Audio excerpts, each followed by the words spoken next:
طیبہ طاہرہ زاہدہ حضرت آمینہ رضی اللہ تعالی عنہا کے گلشن کے مہکتے ہوئے پھول جناب احمد مجتبیٰ محمد مصطفیٰ صلی اللہ تعالی علیہ وآلہ وسلم کے دربار گوہربار میں ہدیہ عقیدت پیش کرنے کے بعد محترم و محتشم سامعین کرام السلام علیکم ورحمۃ اللہ وبرکاتہ۔ دین اسلام کی بنیاد محبت پر رکھی گئی۔ وہ محبت خدا ہے، محبت مصطفیٰ ہے، محبت قرآن ہے، یعنی ہمارے دین کی جو بنیاد ہے وہ محبت پہ رکھی گئی، اور محبت کی جو بنیاد ہے وہ ادب پہ رکھی گئی۔ ادب انسان اور جانور کے مابین فرق کرنے والی چیز کا نام ہے۔ ادب یہ حسن اخلاق کا نام ہے، اور ادب ایک ایسی چیز ہے کہ اللہ کریم نے قرآن پاک میں ارشاد فرمایا یا ایھا الذین آمنوا قوا انفسکم واہلیکم نارا، اے ایمان والو اپنے آپ کو اور اپنے گھر والوں کو جہنم کی آگ سے بچاؤ۔ کسی نے حضرت عبداللہ ابن عباس رضی اللہ تعالی عنہ سے پوچھا حضور اپنے آپ کو اور اپنے گھر والوں کو آگ سے کیسے بچائیں؟ تو آپ نے فرمایا کہ آگ سے خود اور اپنے گھر والوں کو اس طرح بچاؤ کہ خود بھی دین سیکھو، اپنے گھر والوں کو بھی دین سکھاؤ، خود بھی ادب سیکھو، اپنے گھر والوں کو بھی ادب سکھاؤ۔ یعنی دین کا سیکھنا اور ساتھ میں ادب کا ہونا یہ نہایت ضروری ہے۔ جس کے پاس یہ دو چیزیں موجود ہیں، ادب موجود ہے، دین کا علم موجود ہے، گویا کہ اس نے اپنے آپ کو جہنم سے آزاد کر لیا ہے۔ تو اسی طرح کسی نے بڑی خوبصورت بات کی ہے، مقولہ ہے کسی شاعر کا، ما وصل من وصل الا بالحرمۃ، جس کو جو کچھ ملا ہے وہ ادب کی برکت سے ملا ہے۔ وما سقط من سقط الا بترک الحرمۃ والتعظیم، اور جس نے جو کچھ بھی گنوایا ہے، جو کچھ بھی چھوڑا ہے، جو کچھ بھی اس سے لیا گیا ہے، وہ سب کچھ اس کی بے ادبی کی وجہ سے لیا گیا ہے۔ آپ اس کی مثالیں بے شمار دیکھ سکتے ہیں۔ مثال کے طور پہ حضرت آدم علیہ السلام کا وہ واقعہ یاد کر لے۔ ابلیس وہ جن تھا کہ جو فرشتوں کو تعلیم دیا کرتا، اس کا تخت سجایا جاتا، ہزاروں فرشتے اس کے سامنے بیٹھتے، ہزاروں فرشتے اس سے علم حاصل کرتے، ہے وہ خود آگ کا بنا ہوا، لیکن نورانیت کو وہ درس دیا کرتا تھا، وہ فرشتوں کو سکھایا کرتا تھا، فرشتوں کا استاد ہوتا تھا، اور اس نے اللہ رب العزت کے حضور تقریباً 6 لاکھ برس جو ہے اللہ کی عبادت کی ہے۔ رسول پاک صلی اللہ علیہ وآلہ وسلم نے ارشاد فرمایا کہ زمین پر ایسی کوئی جگہ کہ جہاں پہ ابلیس نے سجدہ نہ کیا ہو، اگر ایسی جگہ میں پاؤں رکھنا چاہوں تو مجھے ایک پاؤں رکھنے کی بھی جگہ نہیں ملتی۔ زمین کے چپے چپے پہ اس نے سجدہ کیا، لیکن جس کو جو ملا ادب کی وجہ سے ملا، اور جس نے جو کھویا وہ بے ادبی کی وجہ سے کھویا۔ شیطان ابلیس اس قدر عبادت گزار اور اس قدر علم کا پیکر، لیکن کیا ہوا کہ حضرت آدم علیہ السلام کی بے حرمتی کی، اللہ کریم نے قیامت تک کے لیے اس کے اوپر لعنت کا طوق ڈال دیا۔ جہاں پہ یہ عزتوں کا مالک تھا یہ ذلتوں کا مالک بن گیا، جہاں پہ اس کے لیے تخت اونچائی پہ سجائے جاتے تھے وہیں پہ اللہ کریم نے اس کو زمین کی گہرائیوں میں گرا دیا۔ تو یہ ہے کہ ادب انسان کو کہاں تک لے جاتا ہے۔ اور دوسری طرف دیکھیں حضرت جبریل امین، چونکہ ابلیس اس وقت استاد تھا تو جبریل عام فرشتوں میں شامل ہوتے تھے، لیکن جبریل امین نے حضرت آدم علیہ السلام کی تعظیم کی، ان کا ادب کیا۔ کس انداز میں کہ اللہ نے فرمایا کہ وَإِذْ قُلْنَا لِلْمَلَائِكَةِ اسْجُدُوا، اے فرشتوں میرے آدم کو سجدہ کرو۔ جب فرشتوں نے سجدہ کیا، حضرت آدم علیہ السلام نے سر اٹھایا، آپ نے دیکھا کہ ابلیس پر اتنی لعنتیں برس رہی ہیں، آپ شکرانے کے طور پہ آپ دوسرے سجدے میں چلے گئے۔ حالانکہ حکم ایک سجدے کا تھا لیکن آپ دوسرے سجدے میں چلے گئے۔ اللہ کو یہ ادا اتنی پسند آئی کہ اللہ کریم نے حضرت جبریل امین کو فرشتوں کا سردار بنا دیا، تمام فرشتوں کا استاد بنا دیا۔ تو یہ ادب سے ملتا ہے سب کچھ، اور بے ادبی ہی انسان سے سب کچھ گنوا دیتی ہے۔ اسی طرح اس سے آگے چلے، حضرت منصور بن عمار رحمۃ اللہ تعالی علیہ، ایک اللہ کے بزرگ گزرے ہیں، وہ کہتے ہیں کہ ایک اللہ کے ولی ایسے بھی گزرے جنہوں نے زمین پر گری ہوئی ایک کاغذ کے ٹکڑے کو دیکھا، اس کے اوپر بسم اللہ شریف لکھی ہوئی تھی۔ انہوں نے تلاش کیا کہ کوئی ایسی جگہ ملے کہ میں اس کاغذ کو وہ پاکیزہ جگہ پہ رکھ سکوں۔ حضرت منصور بن عمار رحمۃ اللہ تعالیٰ علیہ فرماتے ہیں کہ وہ بزرگوں کو کوئی جگہ ایسی نہ ملی جہاں بھی وہ دیکھتے کہ اگر میں نے یہ کاغذ یہاں پہ رکھا تو ہوا آئے گی تو یہاں سے اڑ جائے گا، یہ کاغذ اگر میں نے یہاں پہ رکھا تو یہاں پہ بے ادبی ہو جائے گی۔ انہوں نے کیا کیا؟ انہوں نے کہا سب سے محفوظ میرا پیٹ ہے۔ وہ کاغذ وہ نگل گئے۔ جب وہ نگل جاتے ہیں تو رات کا وقت ہوتا ہے، خواب میں آپ کو آواز دی جاتی ہے اور کہا جاتا ہے کہ اے اللہ کے ولی، تو نے اللہ کے نام کا عزت کیا، ادب کیا، احترام کیا، اللہ کریم نے تجھ پہ اپنی حکمت کے سارے دروازے کھول دیے ہیں کہ انسان کو جو ملا وہ ادب سے ملا۔ اعلیٰ حضرت امام اہل سنت اشاہ امام احمد رضا خان فاضل بریلوی رحمۃ اللہ تعالیٰ علیہ، آپ ایک بزرگ کا شعر ذکر کرتے ہیں جس کا مفہوم یہ ہے، کہتے ہیں کہ میں نے عقل سے پوچھا کہ ایمان کیا ہے، عقل سے پوچھا کہ ایمان کیا ہے، عقل نے میرے دل کے کانوں میں کہا ایمان سراپا ادب کا نام ہے۔ جس کا ادب نہیں اس کا کوئی ایمان نہیں، جس کے پاس ادب نہیں اس کا کوئی ایمان نہیں۔ آج کا دور سوشل میڈیا کا دور، آج کا دور طرح طرح کے فتنوں کا دور، نہ رب ذوالجلال کی کسی کو حیا رہی، نہ جناب والا رسول پاک صلی اللہ علیہ وسلم کی تعظیم کے بارے میں بات سمجھ میں آتی ہے۔ لوگ سوشل میڈیا پہ طرح طرح کی باتیں اللہ کے پیغمبروں کے بارے میں کر رہے ہیں، فرشتوں کے بارے میں کر رہے ہیں، خدارہ خدارہ خدارہ۔ یہ بزرگ ہستیاں، ان کا ادب کرنا ہم پر بے حد ضروری ہے۔ اور دیکھیں نبیوں کا ادب تو کافر کرے اللہ اسے صاحب اسلام کر دیتا ہے۔ آپ دیکھیں کہ حضرت موسیٰ علیہ السلام کے دور میں جب حضرت موسیٰ علیہ السلام آپ فرعون کے مقابلے میں آئے، فرعون نے وہ بڑا مشہور واقعہ قرآن پاک میں کئی جگہ پہ اللہ نے اس واقعے کو ذکر کیا ہے کہ فرعون نے کہا کہ موسیٰ آپ معاذ اللہ جادو لے کر آئے ہیں، ہم آپ کا مقابلہ کریں گے۔ فرعون نے پورے اپنی سلطنت کے اندر جادوگر اکٹھے کر لیے۔ اب وقت طے ہو گیا، اس وقت جادوگر بھی اکٹھے ہو گئے، حضرت موسیٰ علیہ السلام بھی میدان میں آ گئے۔ اب یہاں پہ جو انداز تھا، یہ مقابلے کے آخر میں یہ جتنے جادوگر تھے سب نے کلمہ پڑھ لیا تھا۔ ہوا وجہ کیا تھی کہ ان جادوگروں نے جادوگری کے درمیان، مقابلے کے درمیان حضرت موسیٰ علیہ السلام کا ادب کیا تھا۔ وہ ادب کیا تھا؟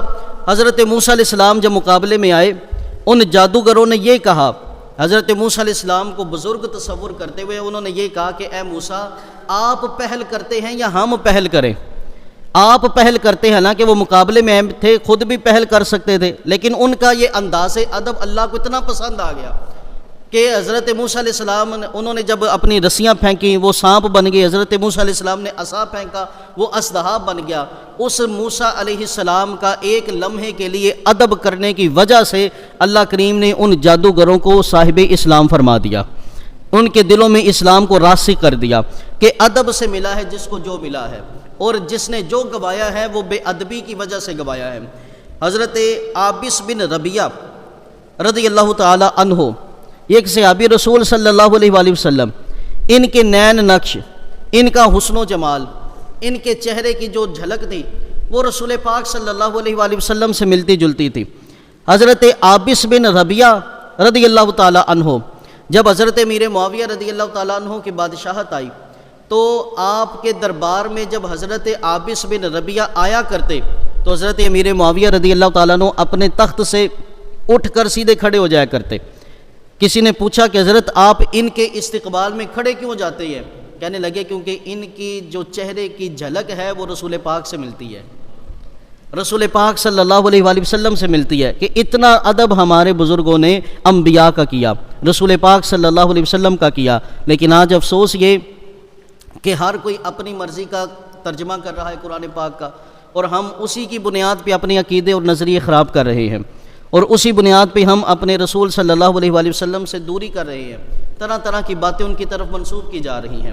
اسی طرح روح البیان کے اندر ہے، رسول پاک صلی اللہ علیہ وآلہ وسلم کی اس امت سے پہلے جتنی امتیں گزری ہیں ان امتوں میں اصول یہ ہوتا تھا کہ اگر کوئی چھوٹا اپنے بڑے کے آگے چلتا تو اللہ کریم فوراً اس پہ عذاب نازل کر دیتا تھا، کہ بڑوں کا ادب اس قدر ضروری ہے۔ بزرگوں کا ادب اس قدر ضروری ہے کہ پہلی امتوں میں جو کوئی چھوٹا اپنے بڑے کے آگے چلتا اس پہ عذاب آتا، وہ زمین میں دنسا دیا جاتا۔ اسی طرح رسول پاک صلی اللہ علیہ وآلہ وسلم سے کہا گیا، پوچھا گیا یا رسول اللہ صلی اللہ علیہ وآلہ وسلم، ہمارے گھر میں فقر فاقہ بڑا ہے، ہمارے ہاں تنگ دستی ہے، تو رسول پاک صلی اللہ علیہ وسلم نے ارشاد فرمایا کہیں تم اپنے بڑوں کے آگے تو نہیں چلتے ہیں؟ کہیں تم اپنے بڑوں کے آگے تو نہیں چلتے کہ اس بے ادبی کی وجہ سے کہیں تمہارے رزق میں کمی نہ ہو گئی ہو۔ تو آج سوچیں ہم اپنی ماؤں کے ساتھ کیا کر رہے ہیں، اپنے باپ کے ساتھ ہمارا ادب کا کیا ماحول ہے، اپنے بزرگوں کے ساتھ ہمارے ادب کا کیا ماحول ہے، اپنے عمر رسیدہ اشخاص کے ساتھ ہمارا کیا ماحول ہے، مذہبی لوگوں کے ساتھ ہمارا ادب کا کیا ماحول ہے۔ ہمیں یہ چیز سوچنی چاہیے۔ اگر ہم جہاں پہ بہت ساری چیزوں کو دیکھتے ہیں کہ بھئی اس وجہ سے ہمارے ہاں تنگ دستی ہے، وہیں پہ ہمیں یہ بھی سوچنا چاہیے کہیں یہ تنگ دستی ہماری بے ادبی کی وجہ سے تو نہیں ہے، کہیں ہم اپنی ماں کا، کہیں ہم اپنے باپ کا، کہیں ہم اپنے چچا کا، کہیں ہم اپنے بڑوں کا، کہیں ہم اپنے بزرگوں کا، کہیں ہم عمر رسیدہ شخصوں کا بے ادبی تو نہیں کر رہے جس کی وجہ سے ہمارے رزق میں تنگی ہو رہی ہے۔ اور ادب دیکھیں کتنی ضروری چیز ہے کہ رسول پاک صلی اللہ علیہ وسلم نے ارشاد فرمایا ادبنی ربی، فرمایا میرے رب نے مجھے ادب سکھایا ہے۔ اللہ اکبر کبیرہ، فرمایا میرے رب نے مجھے ادب سکھایا ہے، اور میرے رب نے مجھے کتنا سونا ادب سکھایا ہے، کتنا سونا ادب سکھایا ہے۔ تو رسول پاک صلی اللہ علیہ وآلہ وسلم آپ دیکھیں کہ ادب اللہ کریم نے آپ کو سکھایا، تو ادب کتنی اہم چیز ہوگی۔ اسی طرح حضرت عبداللہ بن مبارک رضی اللہ تعالیٰ عنہ، آج بہت سارے لوگ علم پڑھ کر وہ یہ سمجھ بیٹھتے ہیں کہ ہم تو اپنے بزرگوں سے بھی بڑے ہو گئے ہیں، اور اپنے بزرگوں پہ بھی تبرہ کرنا شروع کر دیتے ہیں۔ کچھ لوگ علم پڑھ کر یہ سمجھ بیٹھتے ہیں کہ ہم تو پہلوں سے بھی آگے گزر گئے ہیں، لیکن حضرت عبداللہ بن مبارک رضی اللہ تعالیٰ عنہ کا یہ فرمان سنیں۔ حضرت عبداللہ بن مبارک رضی اللہ تعالیٰ عنہ فرماتے ہیں زیادہ علم ادب کے مقابلے میں ہمیں تھوڑا ادب منظور ہے۔ زیادہ علم اگر ادب کے مقابلے میں آ جائے تو کہتے ہیں ہمیں زیادہ علم کی ضرورت نہیں، ہمیں تھوڑے ادب کی بس ضرورت ہے۔ یعنی علم زیادہ ہے لیکن بے ادبی ہے تو ایسے زیادہ علم کا کوئی فائدہ نہیں۔ اگر علم تو تھوڑا ہے لیکن ساتھ میں ادب بھی ہے، یہ علم ہی بہت بڑی چیز ہے، یہ ادب والا علم ہی بڑی چیز ہے۔ حضرت موسیٰ علیہ السلام کے دور میں ایک شخص ہوتا تھا بلعم بن باعورہ، 9ویں سپارے میں اللہ کریم نے اس کا ذکر کیا ہے۔ یہ بلعم بن باعورہ کون تھا؟ جب ملک شام میں حضرت موسیٰ علیہ السلام آپ نے نزول برکت فرمائی، آپ وہاں تشریف لے کر آئے، قوم جبار سے جب آپ نے جنگ کرنی تھی، جب ملک شام میں آپ تشریف لائے تو وہاں پر ایک بلعم بن باعورہ شخص تھا۔ وہ ایسا شخص تھا جس کے پاس بہت زیادہ علم تھا، اور یہ ایسا شخص تھا جس کی دعائیں قبول ہوتی تھیں، اور یہ ایسا شخص تھا کہ جب یہ دعا کرتا تو اللہ کی بارگاہ میں عرض کرتا کہ یا اللہ یہ دعا میں کروں یا نہ کروں، تو اللہ کی طرف سے یہ جواب آیا کرتا تھا کہ یہ دعا کر تو یہ دعا نہ کر۔ اس قدر یہ برگزیدہ، اس قدر یہ علم والا، اس قدر یہ حکمت والا، اور اس قدر یہ معزز شخص تھا بلعم بن باعورہ۔ لیکن جب حضرت موسیٰ علیہ السلام ملک شام میں تشریف لائے، یہ بلعم بن باعورہ کی جو قوم تھی، بستی والے تھے، یہ سارے بلعم بن باعورہ کے پاس اکٹھے ہو گئے، اور اکٹھے ہو کر کہنے لگے کہ اے بلعم بن باعورہ، حضرت موسیٰ علیہ السلام ملک شام میں اپنا لشکر لے کر آ گئے ہیں، اور ان کا مقصد یہ ہے کہ ہمیں ہمارے شہروں سے نکال دینا اور بنی اسرائیل کو یہاں پہ آباد کر دینا، تو لہٰذا ان کے خلاف بد دعا کرو۔ بلعم بن باعورہ شروع میں تو کہنے لگا کہ میں ان کے لیے بد دعا نہیں کروں گا، کیا تمہیں پتہ نہیں کہ یہ اللہ کے نبی ہیں؟ میں ان کے لیے کوئی بھی بد دعا نہیں کر سکتا، میری تو دنیا اور آخرت تباہ ہو جائے گی۔ قوم نے اصرار کیا، بلعم بن باعورہ نہ مانا، پھر اس کے بعد قوم اس کو نذرانے دینے لگی، تحفے دینے لگی، پھر قوم نے اصرار کیا، قوم پھر اس بات پر اس کو ایگری کر لیا کہ یار تو ایسا کر کہ دعا کرنے سے پہلے اللہ سے مرضی طلب کر لے۔ بلعم بن باعورہ بیٹھا اور اس نے ہاتھ اٹھائے، اللہ کی بارگاہ میں عرض کی، اور واپس اپنی قوم سے کہنے لگا کہ میرے رب نے مجھے منع کر دیا کہ میں حضرت موسیٰ علیہ السلام کے بارے میں بد دعا نہیں کر سکتا۔ اتنے میں پھر کچھ دیر گزری، پھر قوم نے اصرار کیا کہ حضرت موسیٰ علیہ السلام کے لیے بد دعا کرو۔ اب بلعم بن باعورہ پھر اللہ کی بارگاہ میں عرض کی، اللہ کی طرف سے کوئی جواب نہ آیا۔ اس نے اپنی قوم سے کہا کہ مجھے اللہ کی طرف سے کوئی جواب نہیں ملا حضرت موسیٰ کے خلاف دعا کرنے کا۔ قوم کہنے لگی کہ پھر اس کا مطلب یہ ہے کہ اگر اللہ چاہتا تو وہ تجھے دعا نہ کرنے کا حکم دے دیتا، لہٰذا معاذ اللہ اللہ بھی چاہتا ہے کہ تو موسیٰ کے لیے بد دعا کر۔ اب یہ بلعام بن باورا کیا کرتا ہے کہ اپنی گدی پر بیٹھا اور یہ پہاڑ کی طرف چلا، کس غرض سے کہ میں وہاں جا کر حضرت موسیٰ علیہ السلام کے لیے معاذ اللہ بد دعا کروں گا۔ اب یہ بلعام بن باورا جب چلا، رستے میں جگہ جگہ پر اس کی گدی اس کو اوپر سے گرا دیتی، لیکن یہ پھر سوار ہوتا اور آگے چلتا۔ گدی نے اللہ کی بارگاہ میں عرض کی، مالک مجھے بولنے کی اجازت دے۔ گدی اس سے بول کر کہتی ہے، اے بلعام بن باورا، کیا تجھے پتہ نہیں وہ اللہ کے نبی ہیں، اللہ کے رسول ہیں؟ کیا وہ تجھے پتہ نہیں وہ صاحب شریعت ہیں، اللہ کے کلیم ہیں؟ تو ان کے بارے میں بد دعا کرے گا؟ تجھے پتہ نہیں فرشتے مجھے آگے جانے سے روک رہے ہیں اور تو مجھے آگے لے کر جا رہا ہے؟ بلعام بن باورا نے اس کی ایک نہ سنی، وہ پہاڑ پہ جا پہنچا۔ جیسے ہی اس نے حضرت موسیٰ علیہ السلام کے لیے بد دعا کی، اب ہوتا کیا، جیسے ہی وہ حضرت موسیٰ کے لیے بد دعا کرتا، اللہ اس کی زبان کو پھیر دیتا، وہ موسیٰ کے لیے دعا بن جاتی۔ جیسے ہی وہ اپنی قوم کے لیے دعا کرتا، اللہ اس کی زبان کو پھیر دیتا، وہ بد دعا بن جاتی۔ قوم کہنے لگی، بلعام یہ کیا کر رہے ہو؟ بلعام باورا یہ کیا کر رہے ہو؟ وہ کہنے لگا، میں تو تمہارے حق میں دعا کرتا ہوں، میری زبان ہی پھیر دی جاتی ہے۔ میں موسیٰ علیہ السلام کے لیے بد دعا کرتا ہوں، میری زبان ہی پھیر دی جاتی ہے۔ اسی اثناء میں اللہ کریم نے دیکھے، جس کو جو ملا ادب کی وجہ سے ملا، اور جس نے جو گوایا وہ ادبی کی وجہ سے گوایا۔ یہی وہ بلعام بن باورا تھا جو دعا کرتا تو دعا قبول ہوتی تھی۔ یہی وہ بلعام بن باورا تھا جس کے پاس اسم اعظم کا علم موجود تھا۔ یہی وہ بلعام بن باورا تھا جس کے پاس لوگوں کا ہجوم رہتا تھا۔ یہی وہ بلعام بن باورا تھا جس کی شان و شوکت سب کے سامنے تھی۔ یہی وہ بلعام بن باورا تھا جو استخارہ کرتا، رب کی طرف سے جواب آیا کرتا تھا۔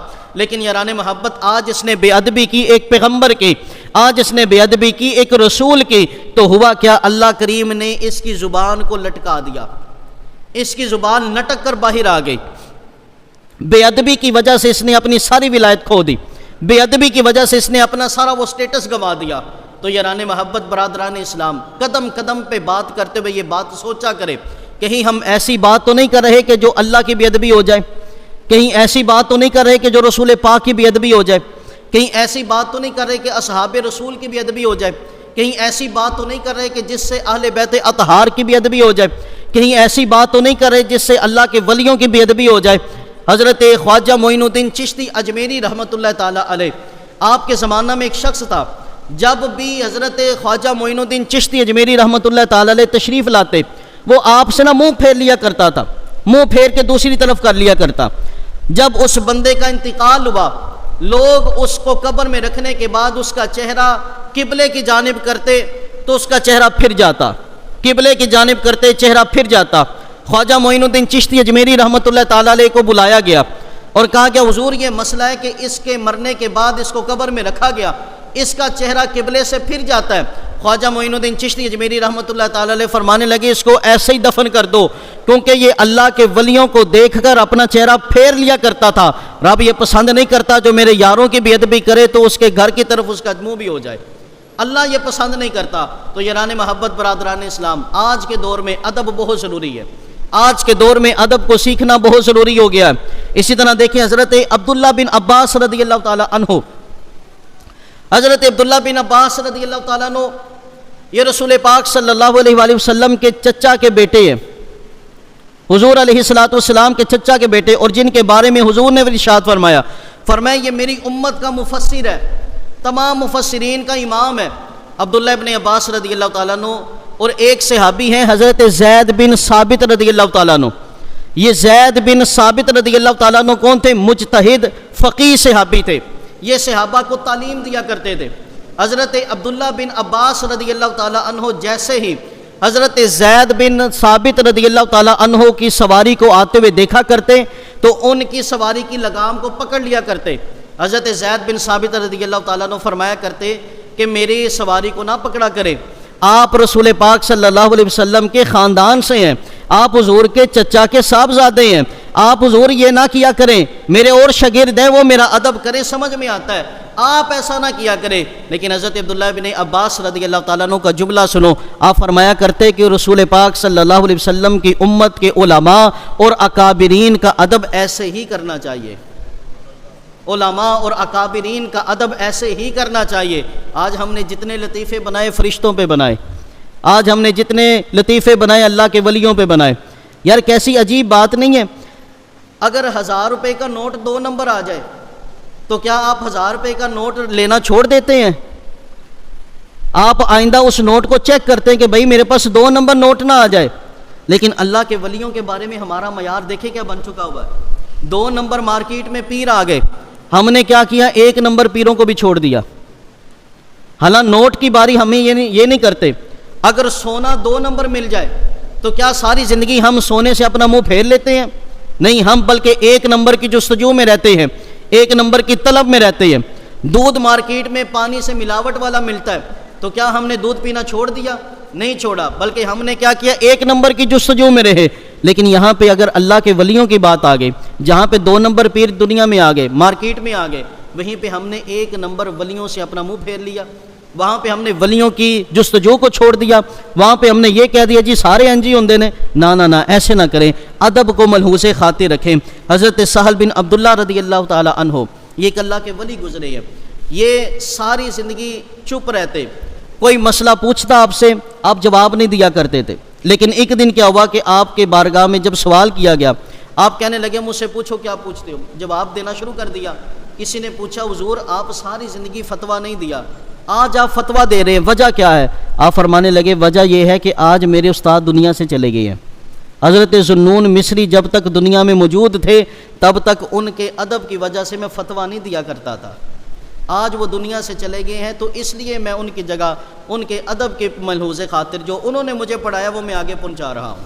تو یہ ہے ہمارے بزرگ اس قدر ادب کرتے رہے. حضرت مجدد پاک رحمۃ اللہ تعالیٰ علیہ, حضرت مجدد الفسانی رحمۃ اللہ تعالیٰ علیہ, آپ فرماتے ہیں ایک دن نا میں قضائے حاجت کے لیے گیا تو اندر میں نے واش روم کے اندر ایک پیالہ دیکھا مٹی کا, پانی سے بھرا ہوا, لیکن اس کے اوپر لفظ اللہ لکھا ہوا تھا. کہتے ہیں خادم نے نا غلطی سے کہیں وہ پیالہ وہ استنجا خانہ میں رکھ دیا. آپ نے فوراً خادم کو آواز دی کہ پانی لے کر آؤ. وہ پانی لے کر آیا تو آپ نے وہیں بیٹھ کر اپنے ہاتھوں سے اس پیالے کو اچھی طرح صاف کیا. صاف کرنے کے بعد اس کو خوشبو لگائی. خوشبو لگا کر آپ نے اچھی جگہ پر اس پیالے کو رکھا کہ اس کے اوپر لفظ اللہ لکھا ہوا ہے. لفظ اللہ لکھا ہوا ہے. آج چھان ٹکر کی ریڑیوں پہ لفظ اللہ بک رہا ہے. آج اخباروں پہ آیات ربانی لکھی ہوئی ہے, وہ ہمارے پاؤں میں آ رہی ہے. آج قرآن پاک کے سپارے کوڑا کرکٹ کے ڈھیروں سے مل رہے ہیں, لیکن ہمارے بزرگوں نے دیکھیں کس قدر ادب کیا. مجدد پاک کہتے ہیں وہ لفظ اللہ کی وجہ سے میں نے اس پیالے کو صاف کیا, اس پیالے کو اچھی جگہ رکھا, اس پیالے پہ میں نے خوشبو لگائی. آپ فرماتے ہیں 100 سال کی عبادت سے وہ مجھے مقام نہیں ملا جو اس ایک عمل سے مل گیا. ادب انسان کو وہاں تک لے جاتا ہے جہاں پہ اور عبادت نہیں لے کر جاتی. ادب اتنی بڑی عبادت کا نام ہے, ادب اتنی بڑی عبادت کا نام ہے. تو خدا را جو ادب ہے اپنے اندر اس کو ملحوظ خاطر رکھیں. سوشل میڈیا کا دور ہے, یہاں پہ ایک نصیحت اپنے پلے باندھ لیں. ہم سب سے پہلی چیز تو یہ کہ ہم اجمی لوگ ہیں, ہم عربی نہیں ہیں. ہمارے ہاں جو ترجمہ رکھا جاتا ہے ہم اس کو مان لیتے ہیں کہ بھئی یہ قرآن میں لکھا ہے. حالانکہ یہ بات یاد رکھیں, ایک لفظ کے کئی معنی ہوتے ہیں. ایک لفظ کے عربی زبان میں 100 معنی ہیں. اس کی ایک مثال میں آپ کو دیتا ہوں. قرآن پاک کے اندر اللہ نے ارشاد فرمایا وَمَكَرُوا وَمَكَرَ اللَّهُ. اب مکر کا معنی دھوکہ, مکر کا ایک معنی فریب, مکر کا ایک معنی خفیہ تدبیر. یعنی اگر کوئی چال چل رہا ہے یا ظلم کر رہا ہے, اس کے مقابلے میں اس انداز میں اس کا جواب دینا کہ اس کو پتہ نہ چلے, اس کو خفیہ تدبیر کہتے ہیں. یہ سارے مکر کے معنی ہیں. اب دیکھیں قرآن پاک کے ترجمے کوئی لے لیں, بہت سارے لوگوں نے یہاں پہ یہ ترجمہ کیا وَمَكَرُوا وَمَكَرَ اللَّهُ. کافروں نے مکر کیا تو معاذ اللہ نے بھی مکر کیا. اب یہ ایسا ترجمہ ہمارے بچے پڑھتے ہیں تو وہ کہتے ہیں دیکھو جی قرآن میں لکھا ہوا ہے, قرآن میں لکھا ہے معاذ اللہ یہ مکر. لیکن امام اہل سنت کا جو موقف اور جو اعلیٰ حضرت امام احمد رضا نے اس کا ترجمہ کیا, وہ ترجمہ وہ معنی یہاں پہ لے کر آئے جو یہاں پہ اللہ کی شان کے مطابق تھا کہ کافروں نے مکر کیا, اللہ نے ان کی خفیہ تدبیر کی, اللہ نے ان کے بارے میں خفیہ تدبیر کی. ہم اجمی لوگ ہیں, ہمیں چاہیے کہ ہم جب قرآن پڑھیں یا حدیث پڑھیں اس کا ترجمہ پڑھیں تو ایسے عالم کا ترجمہ پڑھیں جو ادب پر مبنی ہو, ادب والا ہو. ادب والا ہو۔ اب قرآن پاک میں آتا ہے وَلَقَدْ نَصَرَكُمُ اللَّهُ بِبَدْرٍ وَأَنْتُمْ أَذِلَّةٌ۔ اذلہ کا ایک معنی ذلت ہے، اذلہ کا ایک معنی بے سامان ہے، جن کے پاس سامان تھوڑا ہو ان کو اذلہ کہا جاتا ہے۔ اب یہاں پہ جنہوں نے ترجمہ کیا انہوں نے کیا کیا، اے محبوب بدر کے میدان میں اللہ نے آپ کی مدد کی، معاذ اللہ جب آپ اذلہ تھے، وہ دوسرا معنی میں یہاں بولنا بھی نہیں چاہتا، لیکن اعلیٰ حضرت ہم نے یہاں پہ ہمارے امام نے کیا ترجمہ کیا، اے محبوب بدر کے میدان میں اللہ نے آپ کی مدد کی جب آپ بے سیر و سامان تھے، جب آپ کے پاس تلواریں تھوڑی تھیں، تیر تھوڑے تھے، سواریاں تھوڑی تھیں، اس وقت اللہ نے آپ کی مدد کی۔ کتنا خوبصورت ترجمہ۔ تو سب سے پہلی چیز یہ یاد رکھیں، ہم اجمی لوگ ہیں، ہمارے لیے کم از کم اتنا اس دور میں ضروری ہو چکا ہے کہ ہم اتنی عربی کو سیکھیں کہ قرآن پاک اور حدیث پاک کو اچھے مفہوم میں سمجھ سکیں۔ اگر بالفرض ہم اتنا نہیں سمجھ سکتے، ہمیں ایسے عالم ربانی کا دامن پکڑنا ہوگا کہ جو ادب اور عشق اور محبت کے ساتھ ہمیں دین کا ترجمہ سکھا سکے، اور وہ پوری کائنات میں اپنے مسلک اور غیر مسلک سب نے اس کا اعتراف کیا کہ جس کی بارگاہ سے ادب ملتا ہے اور علم بھی ملتا ہے اسے امام محمد رضا خان فاضل بریلوی کہا جاتا ہے۔ اپنے بزرگوں کے ساتھ اٹیچ رہے۔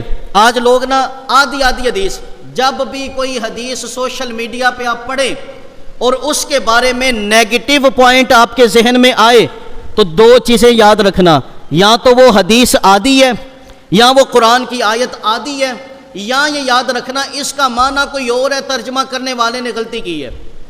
اصحاب رسول کے بارے میں، اہل بیت کے بارے میں، رسول پاک کے بارے میں، اللہ کے بارے میں ہم یہ کیسے گمان کر سکتے ہیں یار، ان کے بارے میں ہلکے الفاظ کیسے بول سکتے ہیں؟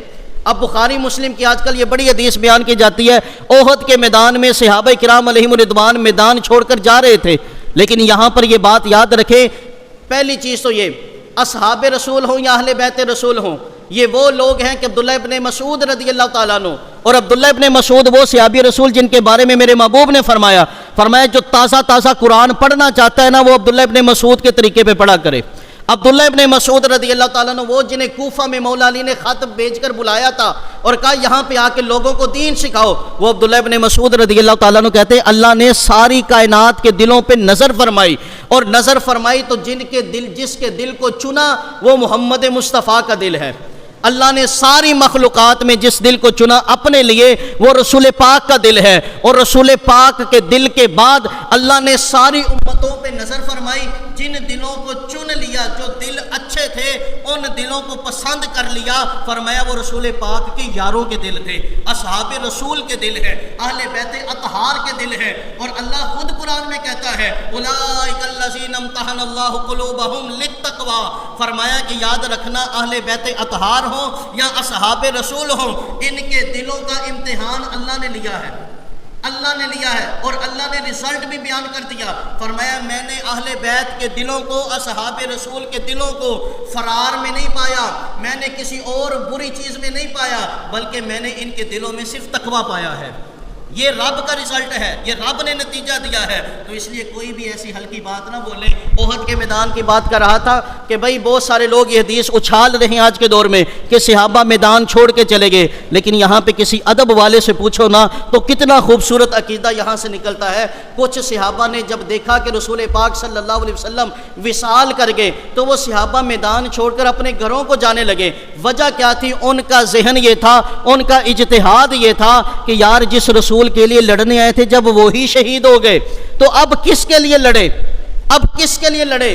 لوگوں نے دیکھے اس نظریے کو کتنا غلط رنگ دیا، اور جو وہاں پہ لڑ رہے تھے ان صحابہ کا نظریہ یہ تھا کہ یار جس نبی کے لیے لڑنے آئے تھے جب وہی شہید ہو گئے تو ہم نے زندہ کس کے لیے رہنا ہے، زندہ کس کے لیے رہنا ہے۔ دونوں نظریے میں ادب پایا جاتا تھا، لیکن ہمارے سامنے ان اشخاص کی بے ادبیوں کو پیش کیا جا رہا ہے۔ تو خدا را آج کے خطبے کا یہی عنوان کہ سوشل میڈیا ہو یا کہیں بھی قرآن کی آیت پڑھے، حدیث پاک پڑھے، اگر آپ کے ذہن کے اندر کوئی نتیجہ غلط آتا ہے اللہ کے رسول کے بارے میں، اللہ کے بارے میں، فرشتوں کے بارے میں، اصحاب کے بارے میں، اہل بیت کے بارے میں، اولیاء کے بارے میں، فوراً اپنے علماء سے رجوع کرے، فوراً علماء کی بارگاہ میں آ کر پوچھے بھئی اس کا مقصد کیا ہے؟ خدا را اپنا دین بچا لو، اپنا دین بچا لو۔ آج ریٹنگ کے نام پہ، آج ویوز کے نام پہ، آج چینل کے گروہ کے نام پہ، آج سوشل میڈیا پہ نام کمانے کے لیے لوگ ہمارے ایمان کے ساتھ کھیل رہے ہیں، لیکن ہم کٹھ پتلیاں بن رہے ہیں۔ خدا را ان کی سازشوں میں نہ آئیں، ادب رکھیں، اپنے اندر ایمان کو ملحوظ خاطر رکھیں۔ اللہ ہم سب کو